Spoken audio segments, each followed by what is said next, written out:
Guy finds creature on beach, but watch when he turns around. But before we start, please take a moment to give this video a like, subscribe to Happy World, and hit the bell so you'll never miss these great stories.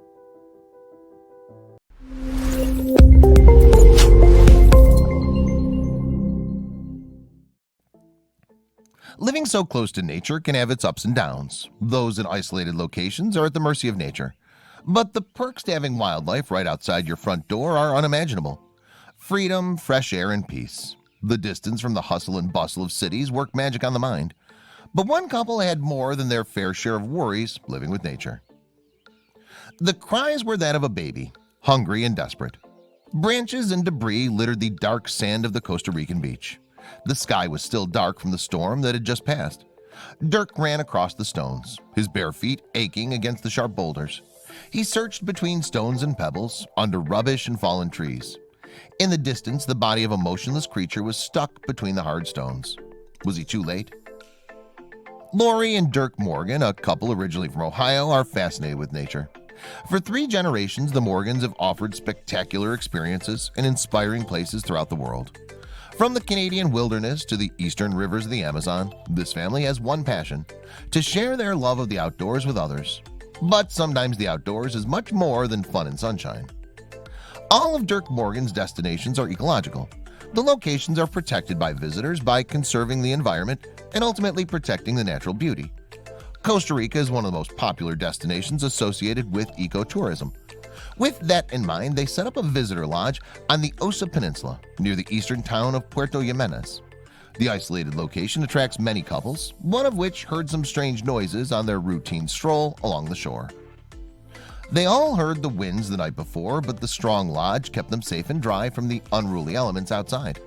Blankets and tea kept them warm enough to enjoy Mother Nature through a glass screen while staying protected from a wrath.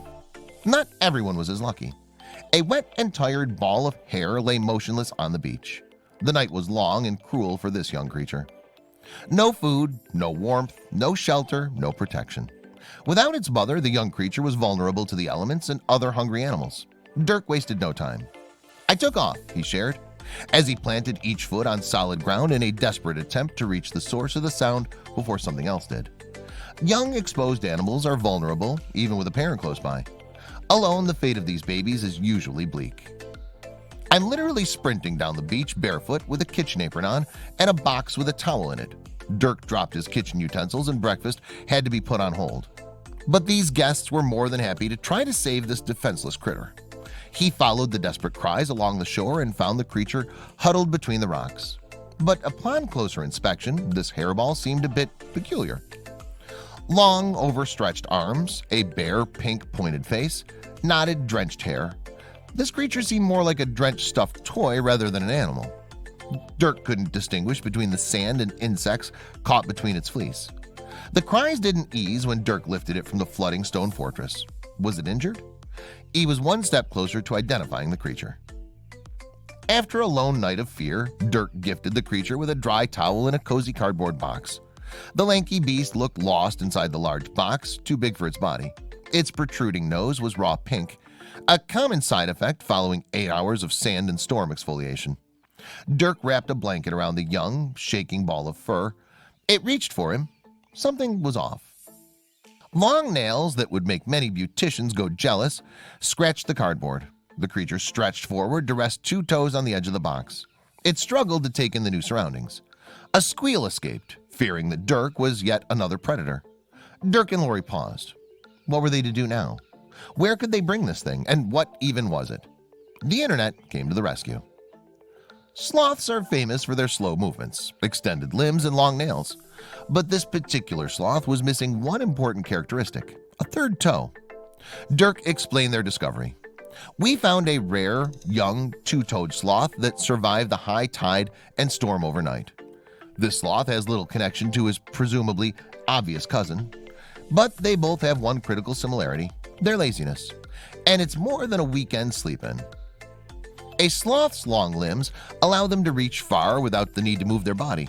They hate wasting energy on trivial things like standing, so save themselves the effort of balancing by hanging upside down from branches, either asleep or awake. Most shockingly, sloths have the luxury of sleeping 15 to 18 hours a day, camouflaged amongst the trees. But on the ground, trouble awaits these perplexing creatures. These animals don't walk at all. Instead, they drag themselves along the ground. So naturally, they prefer the safety of trees away from predators. Nosy canines quickly found an interest in the stranded animal before Dirk and Lori managed to scare them away. It started making that pitiful crying sound like a baby, and it just totally melted my heart. Dirk, an avid animal lover, was shocked at how the sloth had managed to get this far once he got a closer look. The sloth was blinded from the amount of sand that covered his eyes. No doubt unable to defend itself, the Morgans arrived just in time. They returned to their lodge to clean up their new friend. Their rescue mission was later watched by over 100,000 people from all over the world and were touched by Dirk's kindness. They named their new friend Guanabana. But in just a week later, a shocking incident nearly cost them their lives. A fire broke out in their beloved lodge. Unable to quench the flames, the Morgans fled from their beloved lodge before it was burnt to the ground. There were no casualties, but the Morgans only had the clothes on their backs following the incident. They stood before their livelihood, dreading the worries of where they would sleep that night. But thanks to their eco-friendly ways and the internet, their previous good deed the week before was far from forgotten.